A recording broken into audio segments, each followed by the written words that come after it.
You know, when you watch pro tennis, the difference between winning and losing is just paper thin.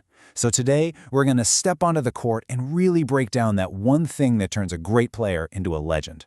We're talking about the champion's mind. I mean, we see these guys hit shots that just defy physics, right? Their serves are like rockets, their agility is insane, but think about it.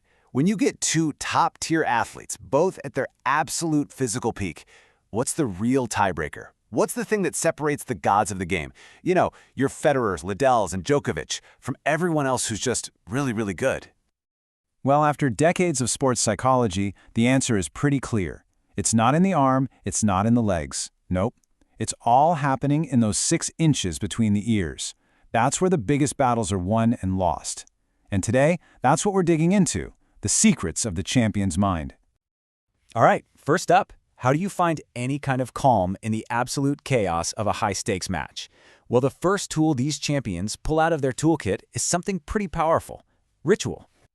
And look, we're not talking about superstitions here, okay? This isn't about wearing lucky socks. A performance ritual is a legit psychological tool. It's a specific set of actions, a sequence that an athlete goes through every single time to get their mind right, to lock in their focus, and to kind of create this bubble of control just before a huge moment, like a critical serve.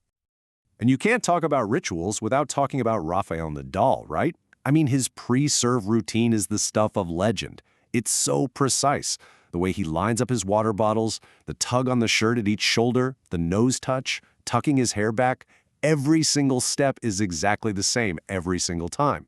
It's like his mental anchor in the storm. So what's really going on here? Think about it. You're in a Grand Slam final. Thousands of people are screaming. The pressure is just immense. Nadal's ritual creates this little island of predictability for him. It's his brain's way of saying, hey, forget the chaos. We've done this exact thing thousands of times before. We got this. We're in control. It's an amazing example of how a simple routine can be turned into a seriously powerful mental weapon. Okay, so rituals help you get ready for the point. But what happens after? Especially after you've just lost a really brutal point. Acing a serve is one thing, but how you handle the aftermath, well, that's where we get to the art of the mental reset. And this is a really, really important distinction.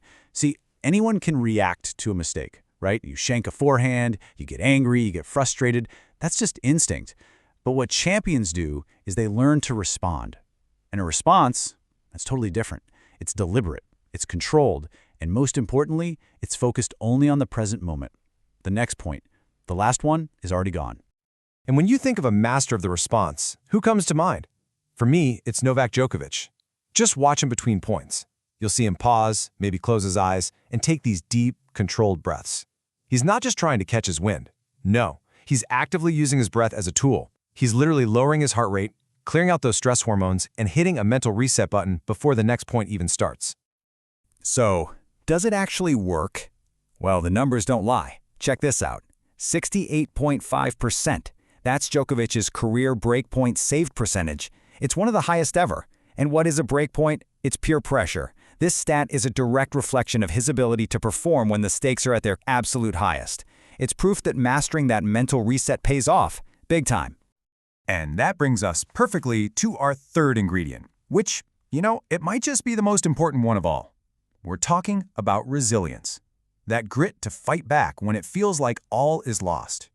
Sports psychologists have a name for this: mental toughness. But what does that really mean?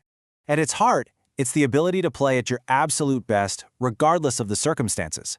It doesn't matter what the scoreboard says, it doesn't matter how exhausted you are, it doesn't matter if the entire crowd is against you. It's about a simple, powerful idea. You refuse to break. Just think about some of those epic 5-set battles we've seen, especially between legends like Federer and Nadal.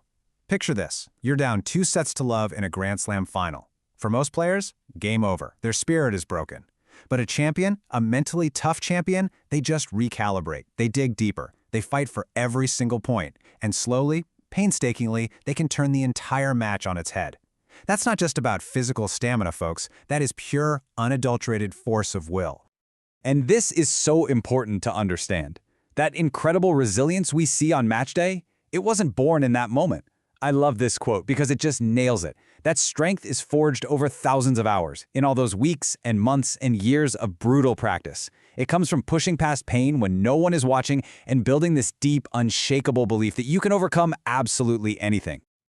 Okay, so we've looked at a few different pieces of the puzzle. How do we put it all together? Let's take a look at the complete mental toolkit of a tennis champion. When you boil it all down, this is what it looks like. You've got your performance rituals to give you a sense of control. You have mindful breathing to keep you locked in the present moment. You've got that deep well of resilience to draw from when things get tough. And supporting all of that is this foundation of unshakable self-belief and a laser-like focus on the process, not the outcome, but on winning this point right now. So, I think the biggest takeaway here is that there's no single magic trick. It's not one secret weapon. It's a whole integrated system of mental skills. Each piece supports the others. And just like practicing your forehand or your backhand, these mental skills have to be drilled over and over and over again until they become second nature. And this is why this is so cool, because this stuff isn't just for elite tennis players. The ability to create calm in the middle of chaos, to hit the reset button after a mistake, to keep going when things get hard, those aren't just tennis skills, they're life skills. These are the exact same tools you can use to nail a big presentation at work, get through a tough conversation, or just deal with the stress of everyday life. So that leaves us with one last question for you. Your court might look different. It might be an office or a classroom or your own home, but the mental game is pretty much the same.